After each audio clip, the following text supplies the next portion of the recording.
Et coucou tout le monde, comment allez-vous? Et écoutez, bienvenue sur la chaîne Tango Résine.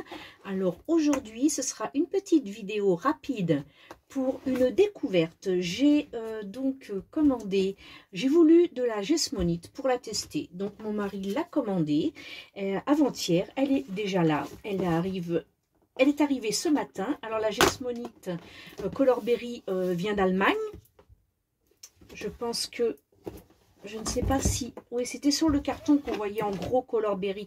Mais bon, là, on le voit bien. Gesmonite Color Berry. Donc, on va ouvrir ensemble et découvrir le contenu de cette gesmonite. Alors, c'est... Eh bien, c'est pas... Oui, d'accord, j'ai vu...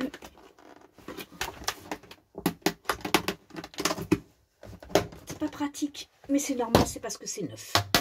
Voilà. Alors, j'ai tourné parce que j'ai vu que c'était à l'envers, parce que mon appareil photo, je l'avais mis dans le mauvais sens. Alors, nous avons donc le petit livret d'instructions, c'est parfait. Donc, nous avons une notice en français, donc c'est génial. Alors, ce kit comprend un sachet de poudre, qui est donc la gesmonite. Et nous avons le B, le durcisseur en liquide. Voilà. Alors, le ratio est de 2,5 sur 1, ce qui veut dire 2,5 donc de poudre de moulage. Et puis le 1 qui est le durcisseur. Donc, c'est un ratio un petit peu, je dirais pas compliqué, mais pas simple non plus. Hein. Alors, nous avons 1 kg. Nous avons 1000 grammes de durcisseur, voilà, ce qui fait que, étant donné que nous avons au total 3,5 kg, ce qui nous fait 2,5 kg de plâtre de moulage, voilà.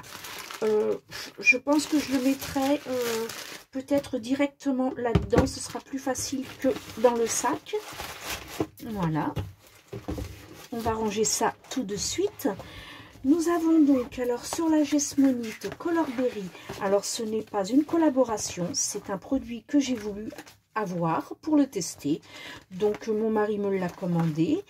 Nous avons donc, je cherche en français, je pense que ça doit se trouver en dernière page, voilà, tout à fait. Donc...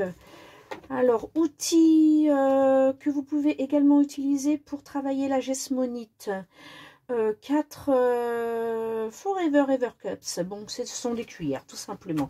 Alors, traitement moulage. Gesmonite a un temps de travail d'environ 15 à 20 minutes, pendant lequel vous pouvez facilement le verser dans le moule en silicone de votre choix. En tapotant doucement, on s'assure que l'air monte vers le haut.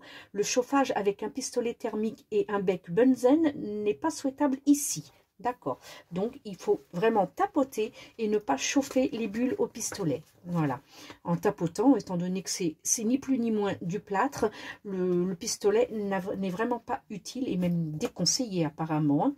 Alors après environ 20 minutes, le premier durcissement a eu lieu et vous devez maintenant le démouler avec précaution et le placer dans un endroit chaud, sec et respirant pour éviter les taches de sueur dans le silicone. D'accord, d'accord, oui, effectivement, le silicone, le moule, c'est ni plus ni moins du plastique, donc forcément, il faut au bout de 20 minutes, que ça dit, oui, c'est ça, au bout de 20 minutes, il faut le démouler délicatement pour pouvoir le mettre de côté, effectivement, pour pas que le plâtre qui touche le silicone, ça sointe, que ça transpire, parce qu'évidemment, on risquerait d'avoir des taches de moisissure, d'après ce que je comprends. Alors, donc, il est préférable de respirant pour éviter les taches de sueur dans le silicone.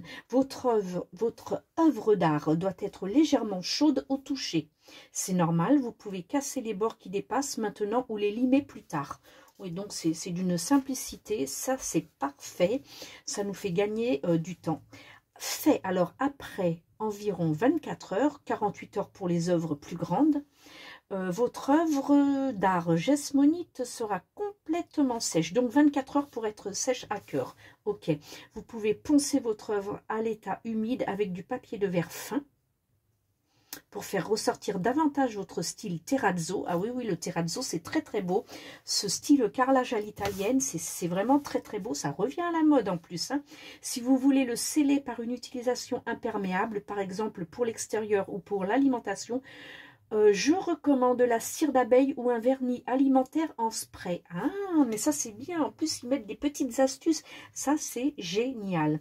Tous les ustensiles de travail peuvent être nettoyés à l'eau tiède immédiatement après avoir été versés, car cela ne nuit pas aux eaux usées. Donc ça, c'est très bien aussi. Il n'y a pas de poubelle spécifique. On peut mettre dans la poubelle alimentaire, c'est pas gênant. On peut rincer les outils directement dans l'évier de la cuisine. Ça, c'est très, très bien aussi. Alors, toutefois, vous pouvez aussi attendre, de préférence pour le gobelet, le temps de durcissement de 24 heures et réutiliser ensuite les restes qui peuvent être émiettés, très facilement hors du gobelet pour votre prochaine œuvre terrazzo. Ben voilà, c'est ça. En fait, voilà, quand vous colorez, vous gardez le fond de votre gobelet. Quand vous démoulez, ça se casse en petits morceaux. Et là, effectivement, vous avez votre terrazzo. Si vous n'avez pas déjà de bonnes idées en tête, alors vas-y et c'est parti pour Jesmonite. Ben ça, c'est génial. Je crois que je vais me régaler avec ça. Et puis à voir, puisqu'on peut vernir et pourquoi pas résiner pour faire un superbe glaçage. Écoutez, je vous mets aussi sous la vidéo le lien de la boutique, hein, le lien où j'ai acheté ce produit. Et puis que je n'oublie surtout pas, c'est de vous montrer le joli cadeau qui est joint à ma commande, deux superbes sachets de pigments. Donc ici nous avons le pigment Pearl, Cara Pearl, donc de évidemment Color Berry, et ici nous avons le Cara Gold, voilà, le joli doré et le joli blanc Pearl, évidemment que j'emploierai lorsque je teinterai la Jesmonite, parce que blanc sur blanc forcément ça ne se verra pas, donc il sera utilisé lorsque je teinterai la Jesmonite. Et puis voici le doré. Voilà, c'est un très très beau cadeau que j'ai eu dans ma commande. Très bien emballé, très bien présenté, c'est super sympa. Vraiment, ça va être un régal de travailler avec ce produit. En fait, ce qu'il faut savoir aussi, c'est que la Jesmonite est une résine de synthèse, tout simplement. C'est pour ça que le durcisseur n'est pas de l'eau comme vous pouvez faire avec le plâtre ou la céramique à froid. C'est de la poudre de moulage avec de l'eau. Mais là, en l'occurrence, c'est un durcisseur. Donc, c'est une résine de synthèse et qui se teinte très très bien. Vous mettez votre pigment et votre poudre prend réellement la couleur. C'est génial. Oh là là, on va faire des super trucs ensemble. Moi, je vous le dis. Écoutez, ce qu'on va faire, c'est qu'on se retrouve dans quelques jours avec une réalisation en direct ensemble. On est OK? Le petit pouce en l'air, ça fera super plaisir. Bienvenue aux nouveaux. Un grand merci aux anciens pour votre soutien. Et je vous dis à très vite. Bye!